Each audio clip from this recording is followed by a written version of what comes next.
Bom, pessoal, vamos resolver agora o exercício 7, tá? Também é um exercício sobre dipolo elétrico, só que agora a gente vai discutir um pouco energia potencial e torque sobre um dipolo, tá? Então ele fala assim, um dipolo que consiste de cargas mais e menos Z a 220 nanômetros de distância está colocado entre duas placas muito grandes, essencialmente infinitas, com densidades superficiais de carga iguais, porém opostas, de 125 microcoulombs por metro quadrado. Então, fiz um desenho aí das duas placas, né? Uma placa carregada positivamente, a outra placa carregada negativamente, com a mesma carga nas duas, né? A densidade de carga sendo 125 10 a menos 6 coulomb por metro quadrado. E aí vai aparecer um campo elétrico uniforme aqui dentro, né? Então vai aparecer um campo elétrico uniforme aqui dentro. Um campo elétrico E uniforme, perpendicular às placas. E esse campo, o valor dele é sigma sobre ε0. Tá? Basicamente o que acontece é que a gente vai ter o campo de uma placa infinita, que é sigma sobre 2ε0, somando com um campo de outra placa infinita, que também vai ser sigma, o campo também vai ser sigma sobre 2ε0, e quando a gente soma esses dois, aparece isso aqui, entre as placas. Tá? Porque o campo, devido a essa placa, vai apontar para a esquerda, entre elas, né? E o campo produzido por essa placa também vai apontar para a direita, desculpem, né? O campo produzido por essa placa aqui vai apontar para a direita, aqui, e o produzido por essa placa de carga negativa também vai apontar para a direita, né? Porque o campo produzido pela placa positiva vai ser repulsivo e o campo produzido pela placa negativa vai ser atrativo. Por isso que eles vão se somar e a gente acha esse campo aqui. Tudo bem? Então a gente a priori sabe calcular esse campo aqui. Tudo bem? Porque a gente já conhece o sigma, o ε0 é uma constante, então isso aqui a gente já sabe calcular a priori. Eu vou resolver esse exercício totalmente literal, tá? De forma literal. Se vocês quiserem fazer, para vocês, eu vou deixar para vocês fazerem as contas numéricas, substituírem os valores e acharem os números. Tudo bem? Aí ele quer saber o que ele faz. Ele fala que a gente coloca um dipolo elétrico aí dentro. E ele fala que esse dipolo consiste em uma carga mais E e outra carga menos E. Então a gente pode pensar nesse dipolo da seguinte forma. Ele é uma carga positiva aqui, mais E, e uma outra carga negativa aqui, menos E. E aí, essas duas cargas estão separadas por uma distância D, e isso dá origem ao vetor momento de dipolo P. Tudo bem? O momento de dipolo vai ser simplesmente a carga, que é E, vezes a distância entre as cargas, D. Onde D, já foi dado aí no enunciado, é 220 nanômetros. Tudo bem? Então a gente consegue calcular também o momento de dipolo elétrico simplesmente fazendo o produto da carga, né, E vezes D, vezes a distância entre elas. Tudo bem? Aí no item A ele pergunta: qual é a energia potencial máxima desse dipolo produzido pelas placas e qual deveria ser a sua orientação para atingir esse valor? Então vamos lá, vamos resolver o item A agora. Então, aqui vamos resolver o item A. Bom, o que acontece? Vocês devem ter aprendido em aula que a energia potencial do dipolo elétrico, quando ele está submetido a um campo externo E, é igual a menos P escalar E. Então, é menos o produto escalar do momento de dipolo P pelo campo. Né? Então, o que acontece? Um produto escalar, quando os dois vetores têm a mesma direção e o mesmo sentido, o produto escalar é máximo e é simplesmente o produto entre eles, né? P vezes Z. Então, se eles estiverem paralelos e no mesmo sentido, tanto P quanto E, a energia potencial vai ser mínima, né? Vai ser menos PE. Ela vai ser máxima quando eles estiverem em direções opostas. Né? Ela vai ser máxima quando a gente tiver o campo E apontando para cá e o momento de dipolo apontando para lá. Por quê? Nessa situação, o produto escalar P vezes E, P escalar E, vai ser simplesmente menos P. E aí, com isso, a energia potencial vai ser mais P. E essa é a energia potencial máxima. Aí, gente, a gente só substitui os valores, tá? P é ED, E é sigma sobre ε0,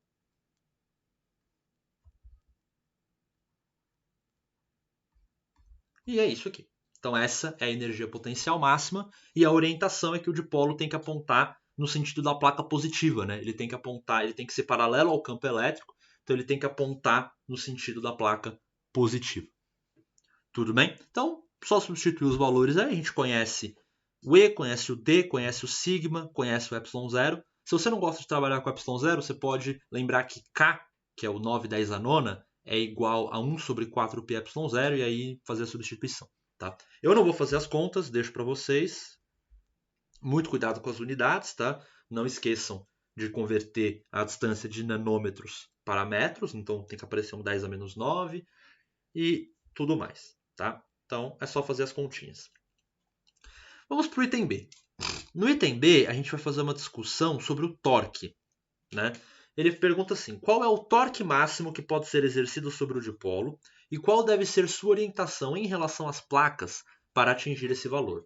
Bom, vocês também devem ter visto em aula que o torque tal sobre um dipolo é igual ao produto vetorial do momento de dipolo P pelo campo elétrico E. Tudo bem? Então, o produto vetorial entre eles. Tá? E é fácil perceber que o produto vetorial é máximo quando o dipolo for perpendicular ao campo. Né? O produto vetorial vai ser máximo quando o dipolo for perpendicular ao campo. Tanto faz se ele está apontando para cima ou para baixo. O que importa é que ele tem que ser perpendicular ao campo. Tá? Então essa é a orientação que o dipolo tem que ter para que o torque seja máximo. E esse torque máximo, deixa eu aproveitar aqui e escrever, aqui é o máximo também. Esse torque máximo vai ser simplesmente o produto de P por E. Então reparem que o torque máximo, em módulo, né, ele é igual à energia potencial máxima.